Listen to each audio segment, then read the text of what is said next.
রাধে রাধে। তো এরপর ঠাকুর হরিদাস চাঁদপুরের সপ্তগ্রামে থাকার পর এই গ্রাম ও গ্রাম ঘুরে ঘুরে শেষে শান্তিপুরে এসে উপস্থিত হন। শান্তিপুর নবদ্বীপ ছিল পৃথিবীর অর্ঘ্য। এই শান্তিপুরে যে বসবাস করতেন শ্রী অদ্বৈত আচার্য। এই শ্রী অদ্বৈত আচার্যের ছোটবেলার বা শৈশবকালীন নাম ছিল শ্রী কমলাক্ষ। তার পিতার নাম ছিল শ্রী কুবের তর্ক পঞ্চানন।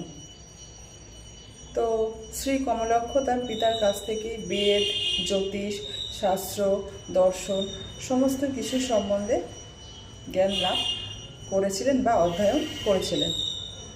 তো 90 বছর বয়সে তার পিতা পরলোক গমন করেন। পিতা পরলোক গমন করার পর শ্রী কমলাক্ষ তীর্থ পরিভ্রমণের জন্য বেরিয়ে পড়েন।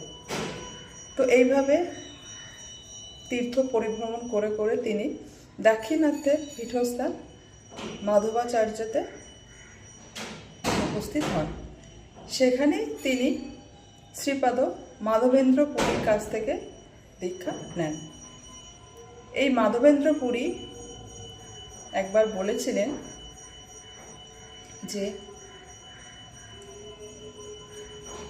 শ্রীকৃষ্ণের আবার আবির্ভাব হবে এবং এই আবির্ভাব হবে নবদ্বীপ ধামে।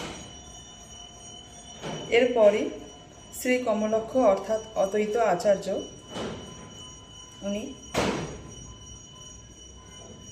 তার গুরুর সঙ্গ ছেড়ে আবার শান্তিপুরে এসে উপস্থিত হন। রাধে রাধে।